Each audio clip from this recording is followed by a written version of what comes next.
Funding for this program was provided in part by the RE Synergy Foundation. Content for the Sustainable World. My dad was an old-school surgeon who always wished he was a rancher, and a man who took life by the horns and ran with it. Think John Wayne meets Ernest Hemingway meets Teddy Roosevelt. One thing that always embarrassed me, though, was that if my dad saw something interesting wherever he was, he'd go ask about it.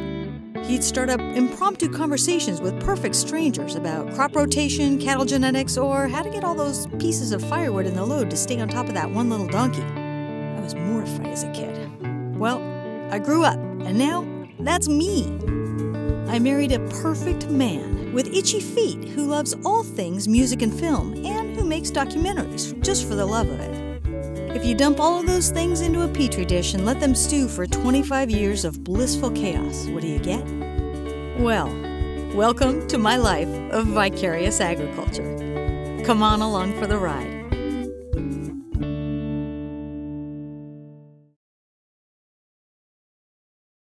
Okay, so speaking of protein, I would love it if you would take us on the little tour of what kinds of animals you have. That would be great. You bet. Let's go on up this way.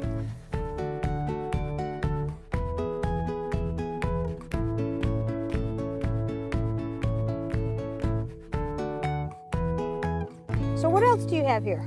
Well, we've come up here. I don't know, you probably might be able to pick up the turkeys that we have here. You hear them right now.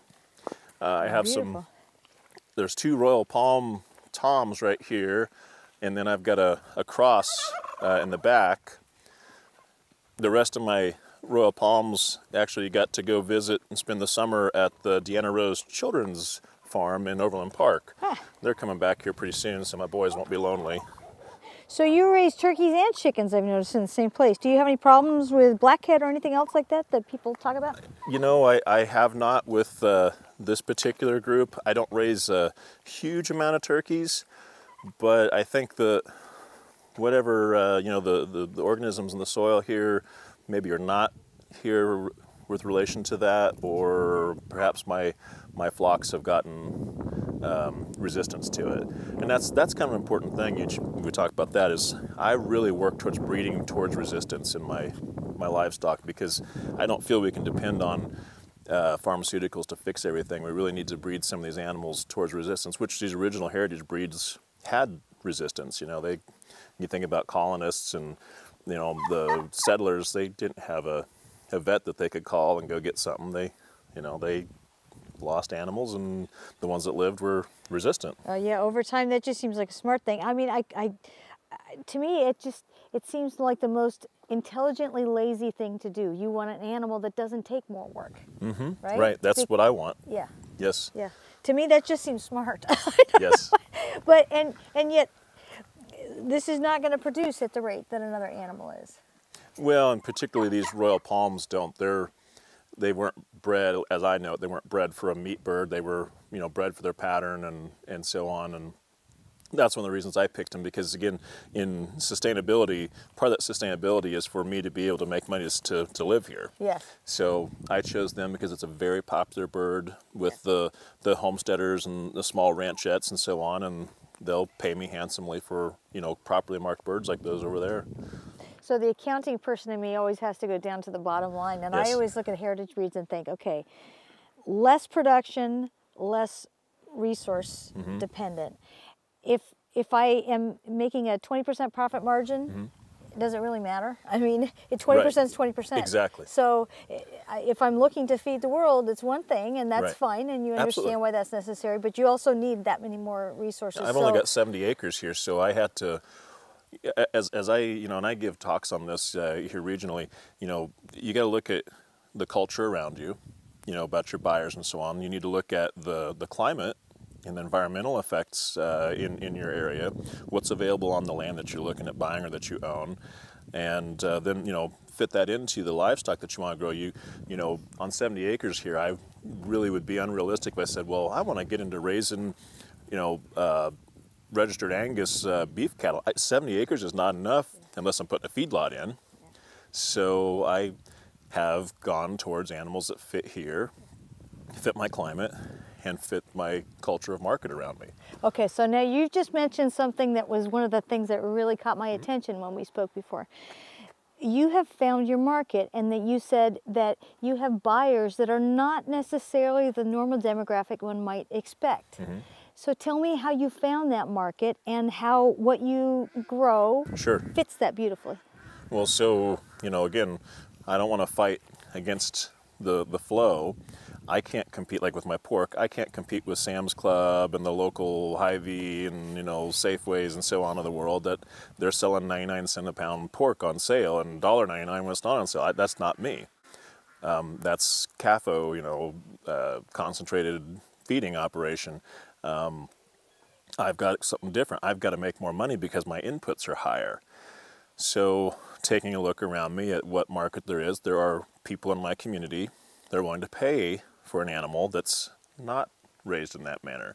And then taking a further look in the community, there are a lot of immigrants. You know, America's a melting pot, always has been and still is today. And I found that there's a Latino crowd and an Asian crowd of ethnic folks that live in the region who, what they expressly explained to me, they don't want to buy a dead chicken at the store. They want to see it alive and healthy and look in its eyes, is what one man explained to me. Yes. And so they're willing to pay a premium for it. You know, they apparently see a higher value to their food than most Americans that were born and raised here. Judging from all the fast food, yeah, yes, that probably yes. is the case.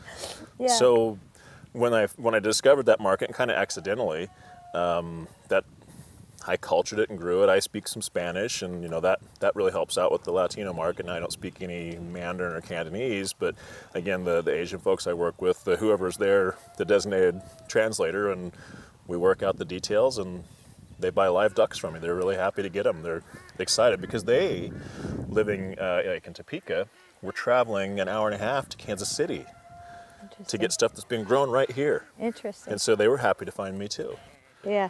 So tell us about, now we have a couple more chickies and some more chickens here. I'm gonna let these chickens out here. You'll get to see a whole bunch of them come out at once.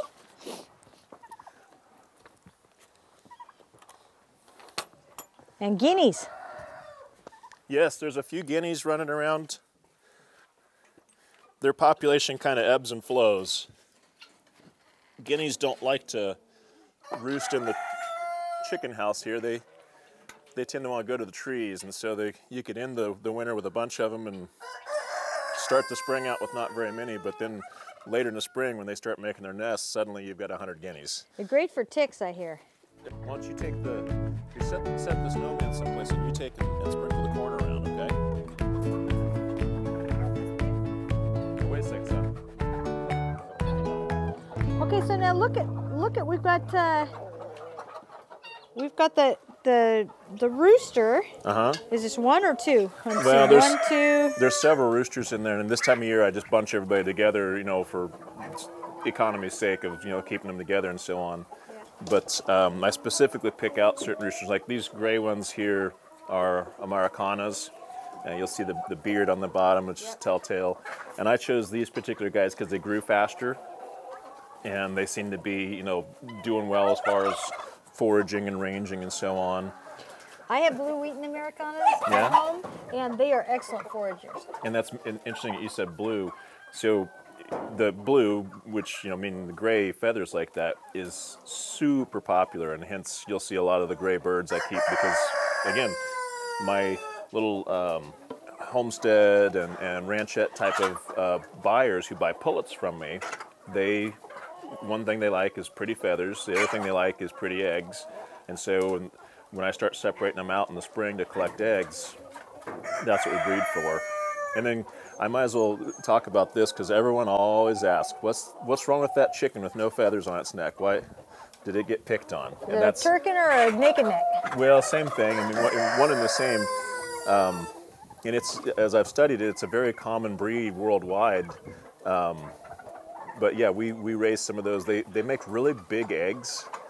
Really? Yeah, man, they're great egg layers. And no, they don't seem to get super cold over the winter. As you can see, she's out here. It's about 35, 40 degrees right now, and she's just fine. And even when it gets really, really cold, they just tuck their head underneath their wing and when they sleep, and Large seem to be comb fine. and naked neck, and still does okay. Yeah. Interesting. Yeah. Interesting. Well, there's probably a rooster or two in here that used to have a large comb, but maybe got frostbit. But I try not to breed for those great big tall combs because they don't work. And you know, some of the chickens are a little rough right now because they're just coming out of molt. Mine are that way too. Yes. Look like they went through a blender or a wind tunnel or something. Yes. And it all has its function. It all works Right. a little more smoothly. Yes. Everything works together for sure. Yeah, that's. If it doesn't, it's just not going to work, right? Yeah. So that again, it's one of these things that it keeps seeming like a thing. It's intelligent laziness, right? Sure. I have this other thing that'll do the work for me. Why Well, do yeah, I I want want to be as lazy as I can about some of these things because it's a farm. There's Yes. always going to be something happen. Yep, you know? and you always have work. Right. So you're I do you're work you think don't you're have out to there do. to bale hay and a wheel, bearing goes out or a tie rod breaks and well, no, that's not what I'm going to do today. So you don't want to have 10 other things going wrong. Yeah. Oh, here we come upon pigs and sheep. Yeah, and you know what? If we come up here real quietly, if you can see over there, there's some sheep. Okay, on the other side, that's some hay bales. There's probably a big pile of pigs. So if we go up there real quietly, we can see how they nest together for warmth in the hay. This is like Noah's Ark here. It kind of is.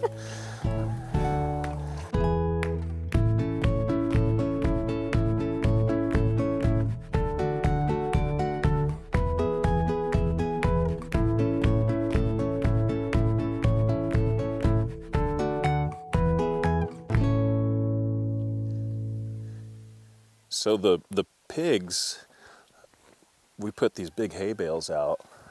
We usually pick the ones that maybe have weeds in them or whatever that are less desirable for the other livestock to eat. And the pigs will just tear them up and make a big nest just like you see here.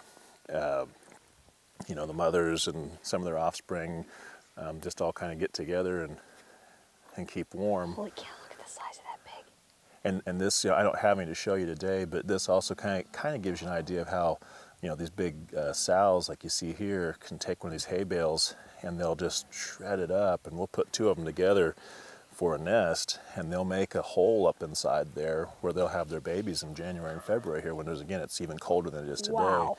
And you go up there, of course you can't see the pig in there, but you can hear them and moving around in there. Now, okay, so now tell me about this breed and Sure. why you picked it. Okay, so I've got a little bit of variety here. There are, over here to the right, are some Hereford sows, these first two red and white ones. And then to their left, this great big guy here is a Gloucestershire Old Spot, and he's actually got some Hereford in his background. Then there's another Gloucestershire sow in the front here, and a lot of these piglets laying here next to her are some of her offspring or sisters on the other side. We got a few American red wattles.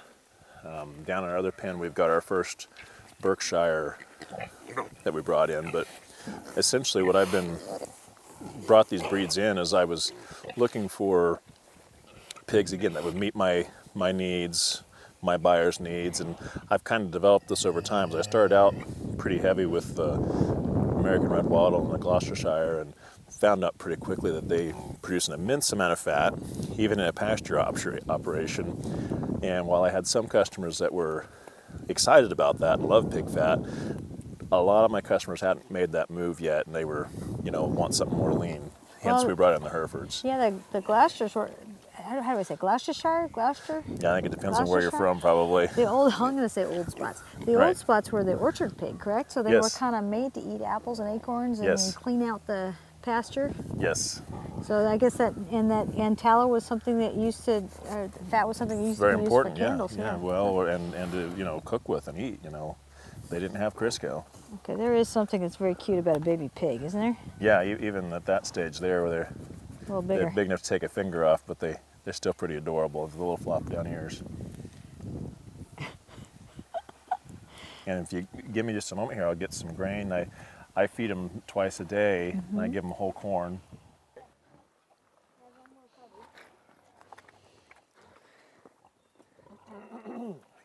You ever get nervous to go in there, or are they pretty tame? Well, I was kind of laughing myself thinking about image from Wild Kingdom. You were watching that when we were kids? You send Marlon Brando on it? Yeah, so... Or send Jim. Yeah, Jim, I'm Jim. you go you're wrestle Marlon the snake. Perkins. Marlon Perkins rather than Brando, listen to me. No, they... Well, okay, and so it is a reality. So the big guy's coming this way. You know, he outweighs me by at least double. Hey, don't do that. And they do have teeth too, right? Yes, they do. So Hence the I got stick. my little stick here and just kind of poke them a little bit with the points, and they know I'm here. Kind of like what they might do to each other, you know, let them know they're there. But this girl here is pretty tame, and most of the other ones are. But they want the corn more than you, I'm assuming. Yeah, the pigs eat anything.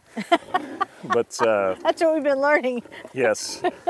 That being said, you know, I try to raise them to be tame, but you can't trust them ever. You can't turn your back on them ever. You have to always recognize it's a wild animal, you know, an animal that potentially can be wild or dangerous. And so I try to train them, you know, using my tone of voice. You know, it's like when I'm talking to Cindy here, you know, she kind of knows my tone, and when I approach her when she's got piglets, I approach her vocalizing so she hears my tone. But hopefully I won't have to use the loud tone when I'm out here, because they know that tone too, and that's, again, they're trained. That vocalization means, hey, get back, I'm aggressive too, because they communicate in a wide variety of sounds, but... As we were noticing over there. Yes, yes.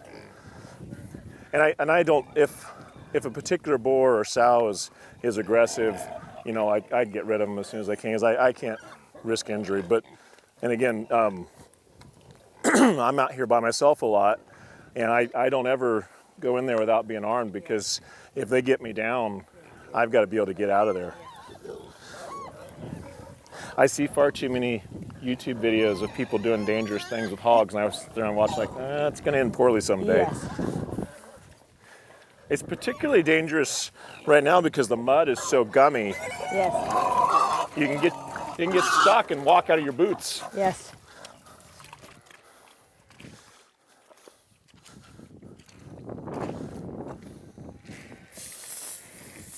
Come here, girls.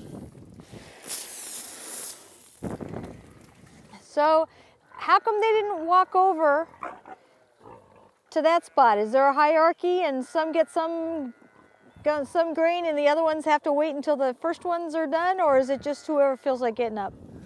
They're not super hungry. So, like I said, last night I pushed this hay bale in here because I knew it was going to be cold, so I put fresh hay bale in, and they've been gorging themselves on hay.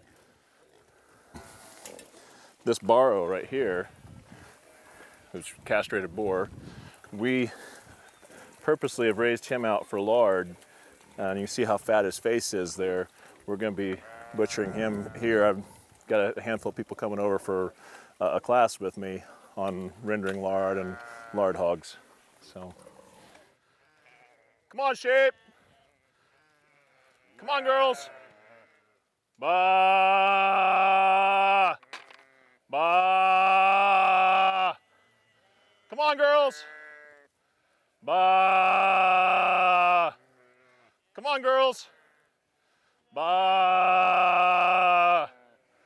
Come on, girls. Come on in. Bah. Bah. Come on. Everybody come in. Come on, girls. So I gotta ask, am I hearing the crunch of corn? Yes. Wow. Can you take that in? So I don't, as a general rule, I don't feed my sheep any grain. But we're entering into the time of year for me when I'm flushing my ewes. So what I'll do is I'll be giving them a little bit extra protein in the form of some grain and maybe some alfalfa pellets leading up to when we're going to breed them. That way it gets their body on a cycle of having more nutrients. Potentially they will drop 2 eggs or more in their next cycle. Do they, okay, so now these are the Katahdins? These are Katahdins. Okay, well, do And they... these are all purebred Katahdins in this group. They come in different colors. Some of the colors are a throwback to, you know, some of the original crosses. Now, 1970s, I want to say. Is that when this started here? Three or four different specific varieties, right? At no, least. the Katahdins go back to the turn of the last century, back to Maine. Okay, I'd heard they were from Maine, but I heard it was an interesting mix of a couple different kinds of hair sheep, and then they kind of experimented with Dorsets a little bit and a little couple of other things in there, but they dropped those. They wanted a little more meat on them at one point, right? And then they dropped that. You know, I think. I'm not entirely sure what Mr. Peel's end goal was with the Katahdins. I know the Katahdin Hair Sheep International website has some information there. I believe there's a publication on it as well. So again, I really couldn't tell you for sure what Mr. Peel, the original breeder, what his intents were, but I think that multiple babies are one of the things that's common with this one too. Is that correct? Yes, they're easy care sheep as far as they're good mothers, good mother instincts, raise their babies. You know, less likelihood of them abandoning their babies. We talked about the parasite resistance. They're, you know, really adaptable for parasite resistance. Of course, you don't have to shear them. As you can see right now, their hair is very thin. It'll start to fill in. There's one over here. If you can see, can you see this one right here?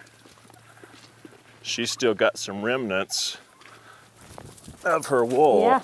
So is that the norm, or is that an exception? We've had kind of a funny year. See that one? She's got some remnants on her too. I don't know. I was going to try to grab some off. It pulls off, and we've actually had the driest 12 months since the 1930s here in this zone right here, and what I've noticed is rain early on tends to help it come out, and we didn't have a lot of that. But anyway, so that hair sheds out, and they'll be growing in more wool. Like this one right here, you can see she's starting to bring in another layer there. But for the most part, this is the amount of hair that they have? They get pretty fluffy. See, like this girl here, she's growing in her winter coat. Okay. She's getting pretty fluffy. They don't have curly wool like you'd think of with the wool sheep. Like that one right behind you, she's a particularly old one, that's why she's kind of bony, but she's got kind of curly wool, and that's kind of different. That's not really the norm. Interesting, isn't it? So parasite resistance, multiple babies, put on weight well. How do they forage? Are they pretty good? They're great at foraging. Do they eat things other than forbs and grass? Are they twig eaters too? Yeah. Well, let's just see if I can see a tree around here. But like these trees I've trimmed up, but any of the deciduous trees and bushes and stuff like that, if they like the taste of it, they'll strip it down. Interesting. And the Katahdins, I don't know if that's sheep in general, but my flock, they'll go out, you know, we turn them loose into a new paddock, and there'll be one particular plant they decide they like to eat, and they'll eat all of it. Yeah. And then the next day it'll be something different, and the next day, like we had bindweed growing on some fences some years back, and they left alone, and I don't know if the plant changed a little bit, the temperature changed, whatever. One day they decided they wanted to eat it, stripped it all off in a day. Wow. It was all gone. Wow. And I know some plants go through different stages where they want to eat them, like the thistles that grows a noxious weed around here. There's a point in the spring when they must get particularly juicy, and the sheep will eat the vein underneath the leaves where the thorns aren't, and they'll chew them right up. Interesting. Yeah. Interesting. It's a great life for kids. I agree, and it's important that I've mentioned this. I think I've chosen this on purpose. Yeah. There's, you know, as an IT professional, I could take that business a different direction, not be home as much, not be doing this, but I wouldn't be as available for my son. Yes. And so, you know, I've chosen this path so that he can be a part of this, I can be a part of his life, because there's more things important than stuff and money.